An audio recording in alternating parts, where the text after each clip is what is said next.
Chapter 1. The Trail Divides. The Nebraska prairie land lay warm and green under the setting sun of a June evening in the year 1861. For a mile, a train of covered wagons, their white canopies covered with dust from their long journey, straggled in a wide procession through the prairie grass. Elijah Rouse, 15, small for his age and tough as a rawhide whip, trotted beside a team of ponies hitched to a small wagon in the center of the train. His older brother, Elliot, on the high wagon seat, held in his horses with a tight rein. They had caught the smell of water, along with all the other animals in the train, and only quick, firm action prevented them from bolting for the river. Lisha shaded his eyes against the lowering sun and tried to see the river and the houses. Like the horses, he felt an urge to rush forward.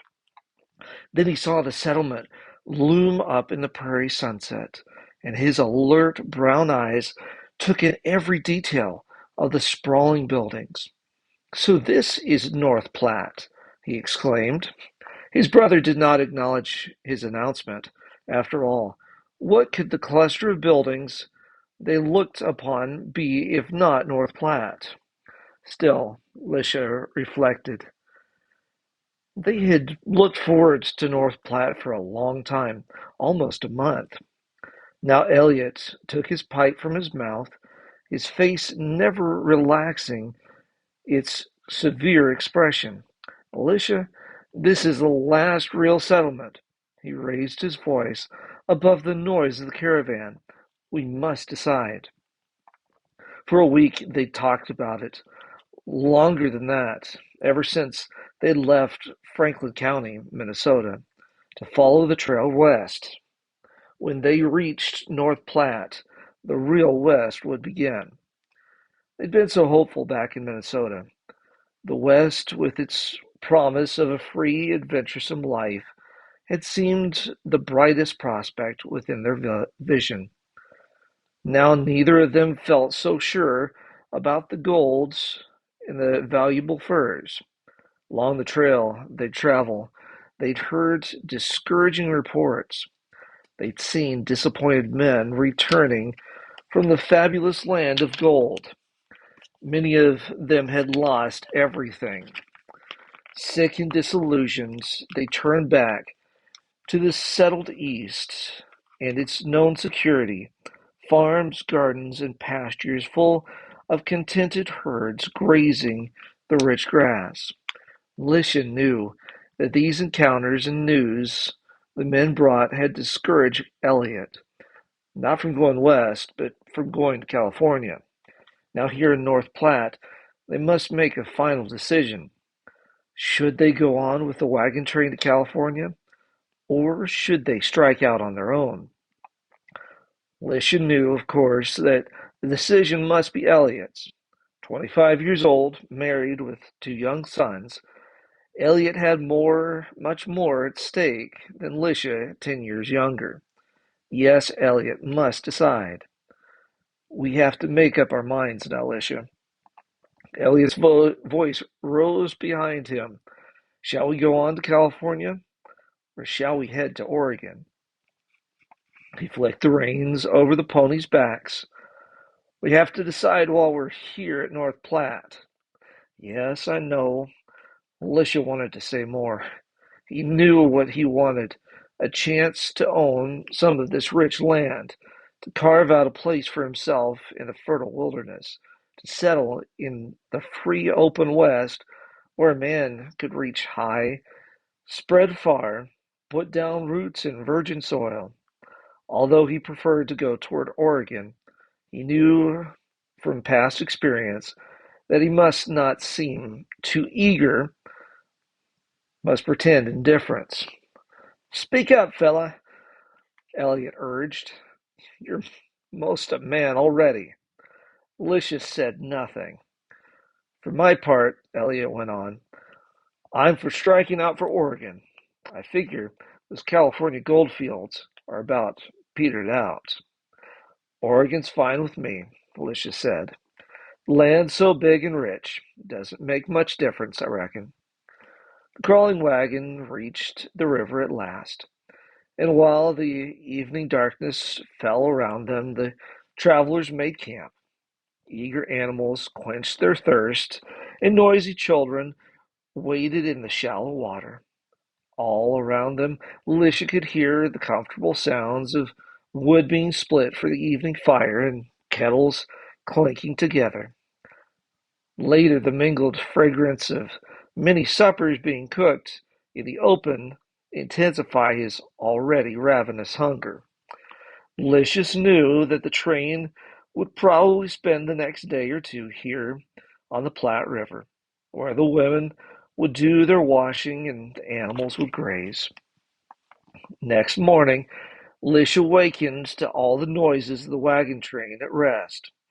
Cocks crowed, dogs barked, cattle lowed, and always the children mingled their shouts with every other noise.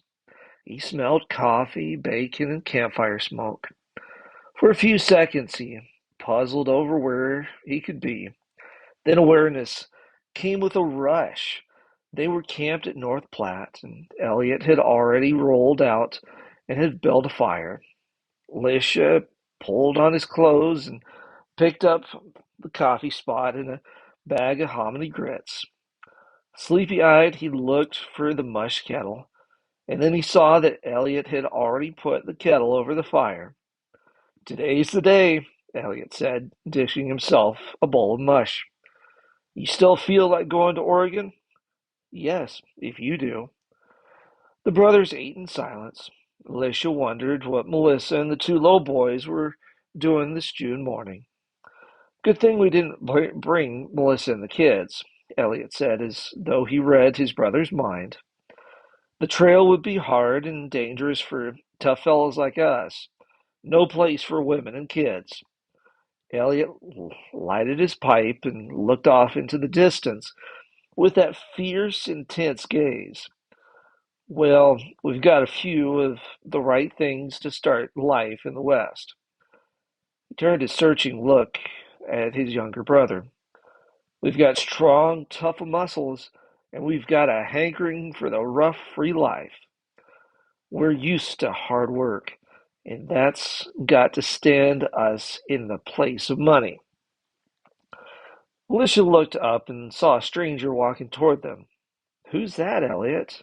Looks like a farmer." Elliot went to meet the man. He looked even more like a farmer at close range, but he smiled and shook hands with the brothers. "We've got a big hay harvest and we're short of hands." He looked from one brother to the other, and Alicia noticed that his scrutiny rested a little longer on him.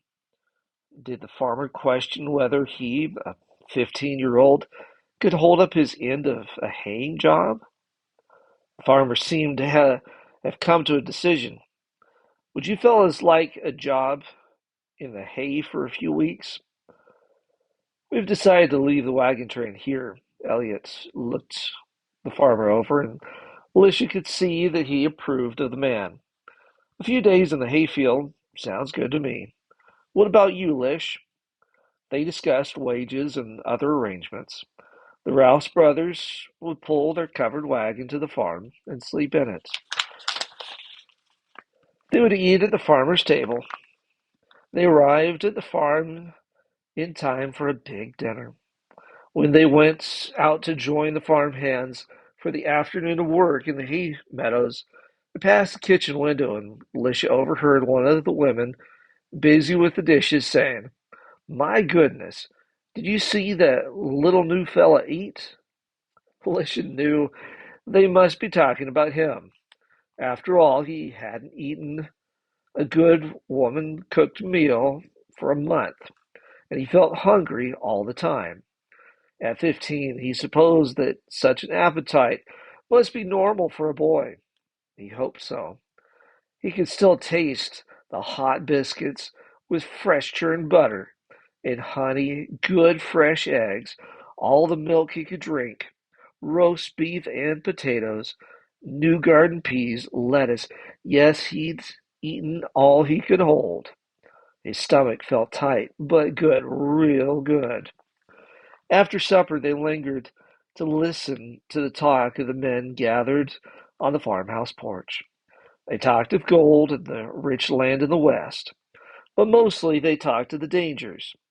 I just heard today, one of them said, of a couple of wagons that tried to slip from Laramie up through the Indian Territory to the gold fields. Indians caught them and killed them all. Yes, another man agreed. The only way to get through is to go in such large wagon trains that the Indians can be fought off. The trails going to the Idaho country are littered with bones of foolish adventurers.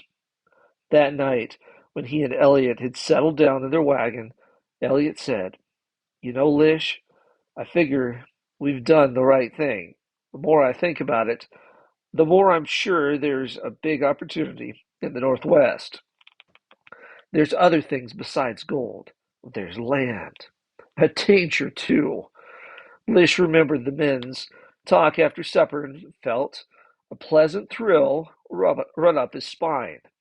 There's Indians, lots of them, and fierce, too. The men who've come out here to make a living are rough and tough. Yes, from what I've seen, there's surely that. Elliot lighted his pipe and leaned back against the tailgate. I don't mind. I can be as rough and tough as the best of them, and as quick on the draw. We'll probably find hunting and fishing better than anything either of us ever knew back in Minnesota. Should be easy to make a good living. Lisha lay awake after Elliot settled down to sleep, and he thought about his brother. Elliot looked so severe and seemed so eager to pick fights with anyone who challenged him. Yet Lisha knew that at heart no one could be more generous or more persuasive. He could talk almost anyone into almost anything, and Lisha never doubted his brother's deep affection. He looked over and saw in the sharp moonlight the shape of a book Elliot had been reading for weeks. He couldn't read the name, he couldn't read the name, but he knew it. The Age of Reason by Thomas Paine. Sometimes Elliot read aloud. Alicia had decided that he didn't like that book. It seemed to make a mockery of God. He always had respect for God. Alicia wished that Elliot didn't drink and smoke. Yet, in spite of his faults, Elliot gave him a feeling of security. Together, they would make a good team. They'd find a place and clear a farm in some valley with deep, rich soil. Then Elliot could send for Melissa and the boys. The second day at the farm, the farmer came by and praised their work. "You're doing all right. Even the little feller. Pure, cold, steel spring, he is." The man laughed. "I'd like you to stay on through haying longer if you will." Elliot leaned on his fork and scratched his head. "We'll stay through haying. Then I think we'd better push on. We want to get settled somewhere before winter sets in." The farmer hesitated. "I hate to see two good fellows like you get out in that wild Indian country. Them Indians are getting madder by the day. They do resent the white settlers coming in and digging for gold and shooting the buffalo." The summer passed, and almost every day the Rouse brothers heard of Indian attacks on the wagon trains or of new gold strikes or some other thrilling news of the great wild western country. The brothers turned brown and their muscles tightened under the steady work. Lisha even grew a little taller. He never seemed able to hold all he wanted to eat. At evening time, alone in their own covered wagon, Lisha and Elliot nursed their dream of the West and its promise. The nearer they approached to its adventure, the more determined they became to press on westward. In early autumn, they bade the farmer and his family goodbye, hitched the ponies to their wagon, and headed west on the trail to Laramie.